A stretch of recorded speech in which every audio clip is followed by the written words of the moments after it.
Programme میں ایک بار پھر خوش آمدید. بات ہو رہی تھی موجودہ سیاسی معاشی اور آئینی بحران کے حوالے سے، اور اس میں حکومت کو درپیش چیلنجز. اس وقت جماعت اسلامی سڑکوں پہ ہے. گوادر کی صورتحال کوئی بہتر نہیں ہے. امن و امان کی اوورآل صورتحال بھی بڑی چیلنجنگ ہے. حکومت کوشش کر رہی ہے کہ باہر سے سرمایہ کاری آئے. ویزا پالیسیز میں بھی بہت زیادہ آسانی فراہم کی گئی ہے، اور اس چیز کا براہ راست ذرا حکومت کو فائدہ ہوگا. ٹورسٹ آئیں گے، لیکن اس سے پہلے امن و امان کی صورتحال کو بہتر کرنا بہت زیادہ ضروری ہے. ایک اچھا سازگار ماحول ہوگا تاکہ سرمایہ کاری بھی آ سکے اور انٹرنیشنل جو ٹورسٹ ہیں وہ بھی پاکستان وزٹ کر سکیں. دوسری طرف چیف جسٹس صاحب کے خلاف ڈیجیٹل کے اوپر مہم چلائی جا رہی ہے، اور یہ آج سے نہیں ہمیشہ اس طرح کے ٹیکٹس استعمال کیے گئے، پریشر ٹیکٹس سے، اور اس کا ذرا اداروں کو نقصان ہوتا ہے، حکومتوں کو نقصان ہوتا ہے، پاکستان کی امیج کو نقصان پہنچتا ہے. تو ان چیزوں کے اوپر سخت ایکشن حکومت لینے جا رہی ہے، اور پچھلے دنوں میں بھی اس کے اوپر کریک ڈاؤن ہوا، جس کی وجہ سے اوورآل جو ڈیجیٹل کے اوپر کام کیا جا رہا ہے اس کو بھی نقصان پہنچتا ہے. لیکن ضروری ہے، ظاہر ہے کسی بھی ادارے کی تضحیق نہیں ہونی چاہیے، اور دنیا بھر میں ایسا نہیں ہوتا. بدقسمتی سے یہاں کچھ چیزیں بہت ہی زیادہ ہوتی ہیں، اور اس کا نقصان پاکستان کو ہی ہوتا ہے. اس پہ مزید بات کریں گے. میں جوائن کیا جناب محمد یاسین آزاد صاحب نے، سینئر قانون دان ہیں، سینئر رہنما ہیں پاکستان مسلم لیگ نون کے. یاسین صاحب خوش آمدید کہتے ہیں آپ کو شو میں. بہت بہت شکریہ سر. سر کس طرح دیکھتے ہیں؟ سب سے پہلے تو میں چاہوں گا کہ اس موجودہ چونکہ ایک ویسے ہی عدالتی فیصلے اور ان کو بنیاد بنا کر سوشل میڈیا کے اوپر چیف جسٹس صاحب کے خلاف تنقید ہو رہی ہے، ان کے خلاف مہم چلائی جا رہی ہے، اور ابھی آپ کو بھی یاد ہوگا حالیہ دنوں جو تحریک لبیک نے دھرنا دیا ہوا تھا، دھرنا تو ختم ہو گیا، لیکن ان کے ایک نائب امیر جو ہیں انہوں نے بھی چیف جسٹس پاکستان کو دھمکیاں دی تھی، جس کے اوپر ان کو گرفتار بھی کیا گیا ہے. تو یہ ماضی میں بھی ہوتا رہا، کوئی پہلی دفعہ نہیں ہو رہا. لیکن اس سارے عمل کو آپ کس طرح دیکھتے ہیں قانون کی نظر سے بھی، اور اوورآل بھی اخلاقی طور پہ بھی؟ ظاہر ہے نہ تو ہمارا مذہب اجازت دیتا ہے بلا وجہ کسی کے اوپر اس طرح کی پروپیگنڈا یا کیمپین کرنا، اور پھر جب آپ اتنے بڑے ادارے کے سربراہ ہوں تو ان کے خلاف اور اس طرح کی چیزیں کرنا، قانونی طور پہ اس کو کس طرح دیکھتے ہیں آپ؟ لیکن پہلی بات یہ ہے کہ سب سے بڑی مشکل یہ ہے کہ آنریبل سپریم کورٹ کا جو ججمنٹ ہے جی، جس کا حوالہ ہمارے علماء کرام دے رہے ہیں، میں ان سے یہ سوال پوچھنے میں حق بجانب ہوں کہ، اور دعوے کے ساتھ یہ کہتا ہوں کہ شاید انہوں نے آنریبل سپریم کورٹ کے ججمنٹ کو پوری طرح پڑھا ہی نہیں. ٹھیک. نمبر 1. نمبر 2، جس عالم نے آج فتویٰ دیا، سپریم کورٹ کا ججمنٹ جو آیا ہوا ہے وہ میرے خیال 4 مہینے پہلے کا آیا ہوا ہے، اور سپریم کورٹ کا ججمنٹ خالی فیض عیسیٰ صاحب نے ججمنٹ نہیں دیا، بلکہ 3 یا 5 رکن بینچ تھی جنہوں نے یہ ججمنٹ دیا. جی تو پھر سوال یہ پیدا ہوتا ہے کہ ٹارگٹ صرف فیض عیسیٰ کو کیوں بنایا جا رہا ہے؟ جی باقی جب سپریم کورٹ کا ججمنٹ ہے تو ججمنٹ کے اندر جتنے جج صاحبان ہیں ان کو ٹارگٹ بنایا جانا چاہیے نا. نمبر جناب. 1. نمبر 2، جس طرح کے یہ فتوے ہمارے ملک میں دیے جاتے ہیں، وہ کون سا پاکستانی ہے، مسلمان ہے، جو ختم نبوت پہ یقین نہیں کرتا؟ ہر آدمی اگر کوئی کسی کی موجودگی میں نبی پاک کی شان میں کوئی گستاخی کرتا ہے تو ظاہر ہے کوئی مسلمان برداشت بھی نہیں کرتا. جذباتی طور پر ہم اپنی جگہ پہ ہیں، لیکن کیا پاکستان کے عوام کو اس بات کا حق حاصل ہے کہ کوئی آدمی اگر غلط کام کرے تو اس کی سزا لوگ دیں، یا اس کی سزا عدلیہ کو دینی چاہیے جو کمپیٹنٹ ادارہ ہے جنہوں نے کیس کو چلا کے سزا دینی ہے؟ اب پی سی سی کے تحت سیکشن 295C کو دیکھ لیں، اس میں نبی پاک کی شان میں گستاخی کرنے والے کے لیے جو سزا کا تعین کیا گیا ہے وہ ڈیتھ سینٹینس پر رکھی گئی ہے. ٹھیک. تو اگر کوئی بات ہے بھی تو ایف آئی آر کٹوائیں، معاملے کو آگے لے جائیں، عدلیہ میں لے جائیں، اور عدلیہ اس بات کا فیصلہ کرے تو زیادہ اچھا ہے. جیسے فیض عیسیٰ صاحب کے ججمنٹ کو، سپریم کورٹ کے ججمنٹ کو پڑھیں تو اس میں انہوں نے کہا کہ کسی شہری کو اس بات کا حق نہیں دیا جا سکتا کہ وہ اٹھا کے لوگوں کو خود مارنا شروع کر دیں، صحیح. بلکہ یہ گورنمنٹ کی رٹ ہے، اسٹیٹ کی ذمہ داری ہے کہ کوئی آدمی اگر ایسا غلط کام کرتا ہے اس کے خلاف ایف آئی آر کٹوائیں اور اس کو جس کورٹ کی جورسڈکشن قانونی طریقہ کار اپنائیں. جی جی قانونی طریقہ کار اپنائیں، تو وہ آپ کو اپنانا چاہیے. آپ سوال یہ بتاتے ہیں کہ اتنے عرصے سے علماء کرام خاموش رہے ہیں. پہلے جماعت اسلامی نے جلوس نکالا، دھرنا دیا، اور اس کے بعد اب لداخ والے بھی بیچ میں آ گئے اور انہوں نے سوشل میڈیا پہ ایک تباہی اور بربادی کا استحصال شروع کر دیا. اور جسٹس فائز صاحب جو اکتوبر میں ریٹائر ہونے والے ہیں ان کو مین ٹارگیٹ بنا دیا. مجھے اتنا پتا ہے کہ جسٹس فائز صاحب کے پاس مذہبی نالج بھی علماء کرام کی طرح بہت ہے، وہ ہر چیز کو جانتے ہیں، سمجھتے ہیں، لیکن جب وہ کیس کا فیصلہ کرتے ہیں تو پاکستان کے بنائے ہوئے قانون کے مطابق اور آئین کے مطابق فیصلہ دیتے ہیں. جج قانون اور آئین سے ہٹ کر کوئی فیصلہ نہیں دے سکتا. اب سوال یہ پیدا ہوتا ہے کہ جو فتوے دینے والا معاملہ ہے، میں آپ کے پروگرام کے حوالے سے علماء کرام سے اپیل کرتا ہوں کہ مہربانی کریں آگے آئیں اور لوگوں کو یہ بات سمجھائیں تاکہ اس ملک میں افراتفری کا جو ہے یا پرووک کرنا، لوگوں کو پرووک کر کے ایک دوسرے سے لڑانا، یہ طریقہ کار بالکل غلط ہے. اور اس میں یہ سمجھتا ہوں کہ گورنمنٹ نے جو پہلا اسٹیپ لیا کہ مولانا صاحب کو گرفتار بھی کر دیا اور ان کے خلاف جو ہے نا تیار بھی کاٹی ہے، یہ تو گورنمنٹ کا جو ایک لیگل اسٹیپ تھا ان کو لینا چاہیے تھا. اور ایسا پرووک کرنے والے بندے کے خلاف جو کارروائی کی گئی قانونی طور ٹھیک. پر، اس میں یاسین رضا صاحب ایک چیز بڑی امپورٹنٹ ہے، اور جس طرح آپ بھی بتا رہے ہیں تو ذرا ان کو اریسٹ بھی کر لیا گیا.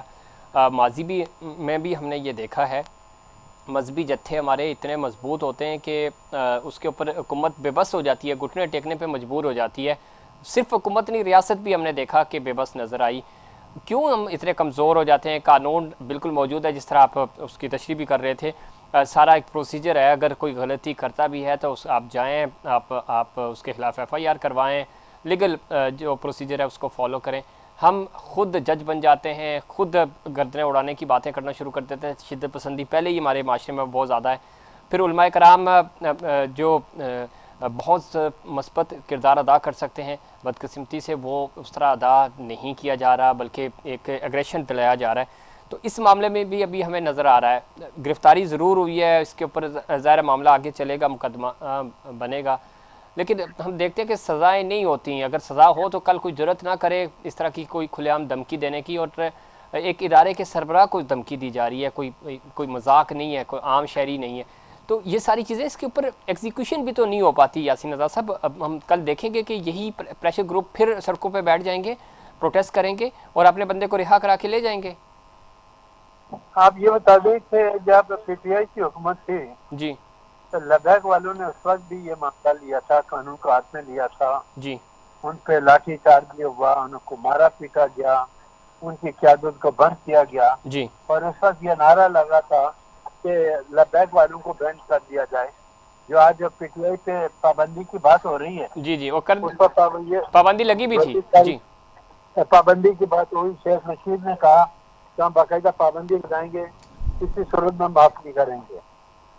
علماء کرام کا دیکھیں، پاکستان کے حالات آپ کے سامنے ہیں. میں حیران ہوں کہ آپ جماعت اسلامی نے جا کے دھرنا دے دیا. دھرنا دینا ان کا آئینی حق ہے، لیکن کیا جماعت اسلامی کے امیر کو یہ پتہ نہیں ہے کہ اس وقت ملک کے جو حالات ہیں ان حالات کو میٹ کرنے کے لیے آئی ایم ایف کے قبضے کے بغیر ہم آگے نہیں بڑھ سکتے؟ کیا ان کا اندازہ نہیں ہے کہ اگر ہم ان کی شرائط نہ پوری کی تو ہمیں جو ہے نا پیسہ نہیں ملے گا، پاکستان کے حالات خراب ہوں گے، ہماری معاشی حالت پہلے ہی بڑی خراب ہے. تو یہ بہت سارے معاملات ہیں جو ہمارے لوگ بغیر سوچے سمجھے کام کرتے ہیں. وہ بات میرے سمجھ میں نہیں آتا. لیکن ہونا یہی چاہیے کہ پہلے اس ملک کے اندر قانون اور آئین کے رخ کو قائم کریں. کوئی آدمی اگر قانون کو اپنے ہاتھ میں لیتا ہے تو اس کو سخت سے سخت سزا دی جائے. اور جس طرح آپ نے کہا کہ یہ معاملہ عدلیہ میں جب جاتا ہے تو پرائرٹی بیسس سے ایسے کیسوں کو چلایا جائے اور ان لوگوں کے خلاف کارروائی کی جائے تاکہ بہت سارے معاملات بہتری قرار ہو جائیں. ٹھیک. لیکن افسوس یہی ہے کہ جب کیس کا بنا لیتے ہیں لیکن پروسیڈنگ میں بڑا ٹائم لگ جاتا ہے. میں مثال دیتا ہوں کہ 9 مئی کے حوالے سے اینٹی ٹیررزم کورٹ کے جتنے کیس بنے، کون سا ٹرائل کیا ہم نے. دوسری طرف جو ریاست ہے اس نے اپنے کتنے لوگوں کو نکالا، لمبے چوڑے بریگیڈیئر کو فارغ کر دیا گیا، لیفٹیننٹ جنرل میجر جنرل کو فارغ کیا. انہوں نے تو اپنے ادارے کے لوگوں کو سزا دی جی لیکن پھر عدلیہ پہ سوال یہی آتا ہے کہ 140 اور 42واں نمبر اس لیے آتا ہے کہ آپ وقت کے حساب سے کیسوں میں فیصلہ نہیں کرتے، صحیح جس کا الٹیمیٹ رزلٹ غلط نکلتا ہے۔ میں یہ کہتا ہوں کہ ایسے کیسوں کو ٹاپ پرائرٹی پہ چلایا جائے، جو لوگ غلطی کرتے ہیں اگر ان کے خلاف ایویڈنس ہے تو ان کو سزا ملنی چاہیے، نہیں ہے تو اس کو بری کر ٹھیک ہے، دیں، کوئی لیکن منع اس تو میں نہیں یاسین رضا صاحب ایک، چونکہ آپ نے ماضی کا ذکر بھی کیا، 9 مئی ہو یا 12 مئی ہو یا ثانیہ بلدیہ ٹاؤن ہو، بہت سارے کیسز ہیں جہاں پہ یہ ساری چیزیں ہم نے دیکھیں۔ اس کے علاوہ چونکہ یہ تحریک لبیک پاکستان کی بات ہو رہی ہے تو آپ کو یاد ہوگا سلمان تاثیر صاحب جو سابق گورنر تھے مرحوم پنجاب کے، ان کو مار دیا گیا تھا۔ پھر کیسے یہ تحریک لبیک پاکستان اس وقت بنی اور ایک پورا مومنٹم گین کیا گیا۔ آپ نہیں سمجھتے کہ ایک آج بھی جو یہ گرفتاری ہوئی ہے، ان کے نائب امیر کو گرفتار کیا گیا، کل ان کے خلاف اس وقت تو صحیح فیصلہ کیا گیا، جو ان کے گارڈ تھے ان کو ممتاز قادری کو سزا ہوئی، سزا کے بعد وہ ایک پورے پاکستان میں ایک ہیرو کے طور پہ ان کو دیکھا گیا، ٹھیک ہے، اور ٹریٹ کیا گیا بلکہ، اور آج بھی اسی بنیاد کے اوپر تحریک لبیک پاکستان نے اپنا ووٹ گین کیا۔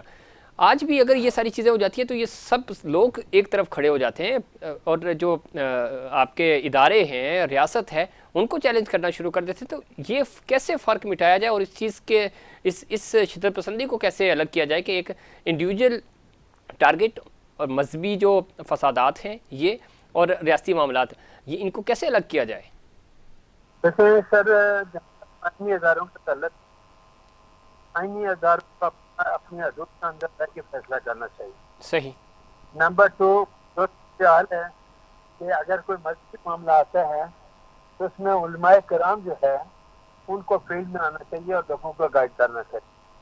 بدقسمتی یہ ہے کہ علماء کرام بجائے لوگوں کو سمجھانے کے اگر وہ کہ ایک دوسرے کا ساتھ دینا شروع کر دیں تو وہ بھی غلط ہے۔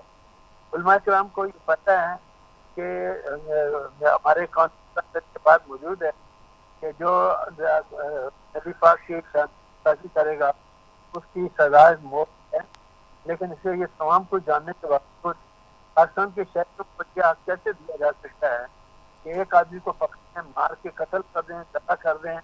یہ تمام چیزیں غلط ہیں۔ یہ ملک پیسے کی بربادی کے دانے پہ کھڑا ہے اور اس کا الٹیمیٹ رزلٹ یہ نکلے گا کہ ہمارے حالات مزید خراب ہوں گے۔ اور افسوس تو اس بات کا ہے کہ چلے آپ مذہبی اداروں کی بات کر رہے ہیں، اور سیاسی اداروں کو دیکھیں وہ کیا کر رہے ہیں، سیاسی پارٹیاں کیا کر رہی ہیں، وہ کون سی تفریح نہیں پھیلا رہے ہیں۔ یہ بہت ساری چیزیں ہیں جن کو آپ کو دیکھنا پڑے گا۔ ہر آدمی کو اپنا ایک رول پلے کرنا چاہیے جو خود کے انٹرسٹ میں ہو، لیکن بدقسمتی یہ ہے کہ مذہبی جماعتیں ہوں یا پولیٹیکل جماعتیں ہوں، وہ عجیب صورتحال پیدا کی ہے۔ تو اور اس میں یاسر صاحب آپ بالکل درست نشاندہی کر رہے ہیں، لیکن اس میں کردار بھی تو کسی نے ادا کرنا ہوگا، چاہے مذہبی ہوں یا پھر سیاسی جماعتیں ہوں۔ سیاسی جماعتیں سپیس دے رہی ہیں مذہبی جماعتوں کو تو وہ سڑکوں پہ آ رہی ہیں، وہ اس طرح کے ذرا پروٹیسٹ کرنا سب کا حق ہے، لیکن ایک ٹائمنگ ہوتی ہے۔ کیا وجہ ہے کہ جب حکومت کوشش کر رہی ہے کہ باہر سے سرمایہ کاری آئے اسی وقت یہ سب دھرنے شروع ہو جاتے ہیں؟ یہ آج نہیں، 2014 میں بھی یہی کچھ ہوتا رہا، اس سے پہلے بھی ہوتا رہا، آج بھی ہو رہا ہے۔ تو یہ ساری ڈیولپمنٹس ایک ساتھ ہی کیوں ہوتی ہیں؟ جماعت اسلامی پروٹیسٹ کرتی ہے، بالکل کر سکتی ہے، کرنا چاہیے، لیکن اس وقت جب ملک کو ضرورت ہے اس چیز کی کہ کسی طرح یہاں پہ سرمایہ کاری آئے، یہاں پہ ٹورسٹ آئیں تاکہ ملک ترقی کر سکے، اس وقت آپ نے سڑکیں بند کی ہوئی ہیں۔ تو آپ مجھے یہ بتائیں کہ ظاہر ہے جب یہ خبریں انٹرنیشنل میڈیا پہ جاتی ہیں تو باہر سے کوئی بندہ اپنی اس غیر یقینی کی صورتحال میں پیسے لے کے، جو کہ پاکستانی یہاں بیٹھے ہوئے ہیں وہ نہیں لگا رہے، اور باہر والا آ کے کیوں لگائے گا؟ بالکل آپ نے صحیح کہا۔ آج آپ دیکھ رہے ہیں کہ اسٹیٹ بینک کا جو ہے سود میں کمی کی ہے وہ آپ کے سامنے ہے۔ آج یہ رپورٹ بھی آئی ہے کہ مہنگائی اتنے % کم ہو گئی ہے، صحیح۔ ممکن ہے پیٹرول کے ریٹ بھی کم ہو۔ سوال یہ پیدا ہوتا ہے کہ یہ 4-5 مہینے کے اندر معاشی صورتحال کو جو بہتر بنانے میں موجودہ حکومت رول پلے کر رہی ہے، اس کا ساتھ دینے کے بجائے اگر اس کے کام میں روڑے اٹکائیں گے کہ اس ملک کو جو ہے نا معاشی صورتحال سے کیسے نکالیں گے۔ آج کیا پی ٹی آئی سے اگر کوئی کہہ دیں پارلیمنٹ کے اندر جاتے ہیں، جی ایک ایم این اے کی تنخواہ 4-5 لاکھ روپیہ وہ مہینے کا لیتا ہے،